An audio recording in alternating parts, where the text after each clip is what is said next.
Hey guys, Graham here from therecordingrevolution.com, and I've got a quick video tip for you today for Pro Tools users. I get this question a lot. In fact, I got this question last week from a guy.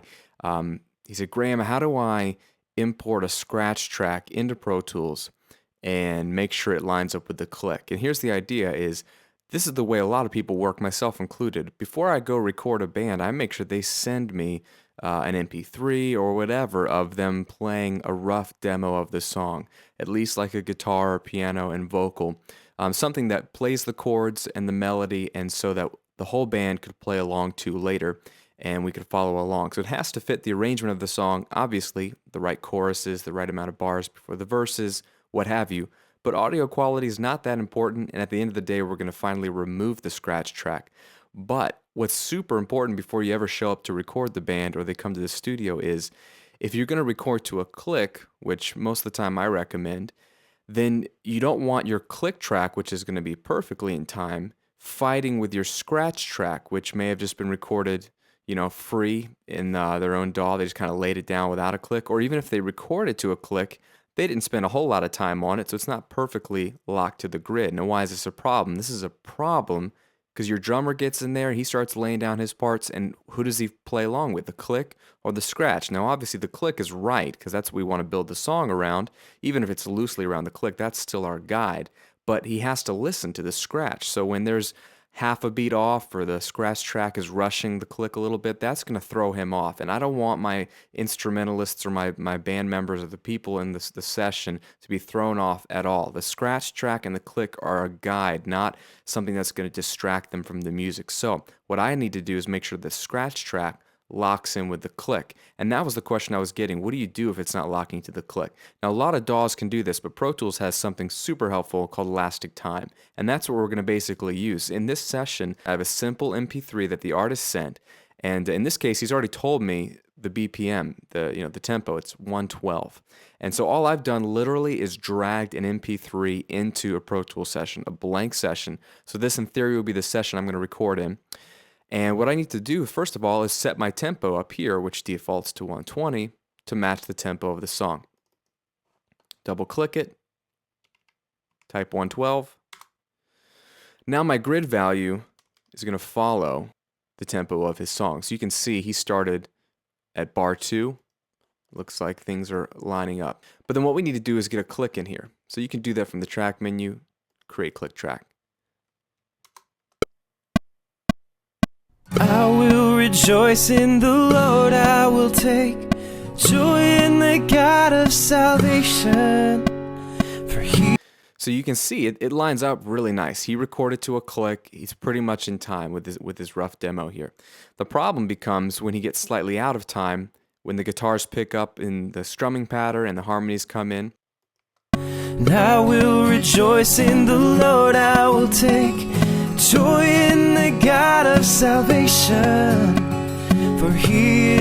Right, so there's a part right here where he's pushing the beat and he's getting excited, but he settles back into it. And that's normal. We all kind of push the beat because, again, this isn't a polished recording. That, though, will throw off a drummer or a bass player, or whoever's tracking first or second or what have you. So what we want to do is go ahead and get this track locked to the grid. The way you start is simply coming over here to the Elastic Time plugin that's always empty by default, clicking it, and we have to analyze the track first. It is a polyphonic source, meaning it's not just one simple bass line or melody line. Now, I've already analyzed this audio before, so it doesn't go offline, but typically it'll gray out for a second while it does the analyzing, comes back online, and you're good to go. Now, all this has done is just given Pro Tools a heads up of where all the transients are, and you can see this in the analysis view. It's drawn a line everywhere it thinks there's somewhat of a transient. What we want to do is flip over to warp view, okay? Because this is actually where you get to do damage on the song. And all I'm going to do is go through the song, and by hand, I'll adjust things as need be. I don't want to quantize this to a grid, because for the most part, it should be fine. I will rejoice in the Lord, I will take joy in the God of salvation, for He is the Lord God and He is my strength. He sets my feet. Okay, maybe right there, He sets my feet. He sets my feet on high place. That's a little bit rushed. this is getting picky, but that might be where I start. Now, this is the key with elastic time is you don't start clicking and dragging because then you can start moving the whole file around. Rather, what you want to do is instead of double clicking and just creating a marker, because again, that's going to slide things around, you want to hold shift and click. What does that do? That makes this marker a warp marker, meaning I can move it, but it also puts a boundary marker on the left and the right. Okay, this is very helpful because this means that if I, in slip mode, let's say, click and drag this marker, it doesn't affect anything outside of the boundary markers that I set down. And that's kind of what I want to do. I don't want to affect anything else in the song, but just where I'm clicking. So in fact, what I'm going to probably do is double click a boundary marker here. I'm going to hold Option or Alt to remove this boundary marker. So now really, I'm just affecting the start of this chord. I'm going to flip back over to grid mode. I'm going to take a listen to where this needs to be. Strength, he sets my feet. I lock this here. He is my strength, he sets my feet. So that might be a little too much. So if I hold Command, I can kind of be in a slip mode a little bit here. Just drag it and find a middle place there. He is my strength, he sets my feet on high places. So it's a little bit better. It just kind of gets that downbeat a little closer for me.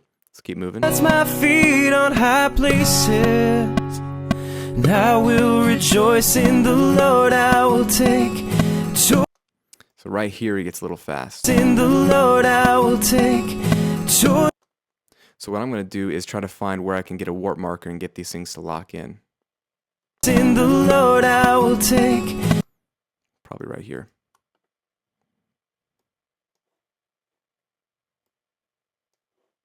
Lord, I will take joy. Same thing here. I'm going to move this one over a bit. Lord, I will take joy in the God of salvation. Now, do you hear what's going on? Now, granted, it's going to warp the audio a bit. It's not going to sound that great because I'm doing some major damage here. I will rejoice in the Lord, I will take. Even here, actually, I need to lock some of this in place. I will rejoice in the Lord, I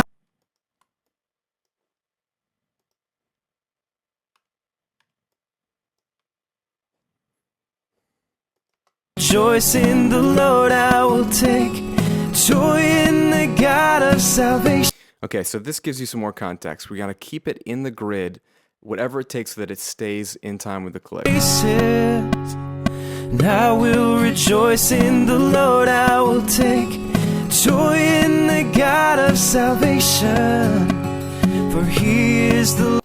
There you go. It's a little bit messy, but when they're playing along with it, the strumming and the vocals are going to hit the downbeats where they expect them to, and that's what you're looking for, is go ahead and pull some of those in line, rein them in. And I go through the entire song really just grabbing only a couple of warp markers where I need to, snapping them into place, experimenting, pushing them a little earlier, a little behind. The idea being, as long as there's no distracting rhythmic things that are out of time, once those things are in place, let's say I've gone through the entire song and added the warp markers where I feel like I need them, and I'm stretching only where I need to, and I can listen back to the click and things are locking in place, then go ahead and just commit to it. The point is you don't need to run the real-time processing to do this. This isn't a real edit. This is just so your scratch track is a little bit more in time. All I do is simply click here to the left where it says polyphonic and choose none. I disable it. And it's going to say, okay, when you disable this, are we going to revert back to the unstretched, or are you going to just commit the warp markers and decisions you've made? And you want to commit. And what that will do is free up your computer's power by removing elastic time. And in the background, it writes a whole new audio file. It's called the same file as before, but they've added poly at the end for polyphonic. So now it's going to play without any warp markers the exact same thing that I had before. And I will rejoice in the Lord, I will take joy in the God of salvation, for he. That's getting your scratch track to lock into the tempo in Pro Tools. Hope that helps you guys. Again, this is Graham at therecordingrevolution.com, and we'll catch you on the next video.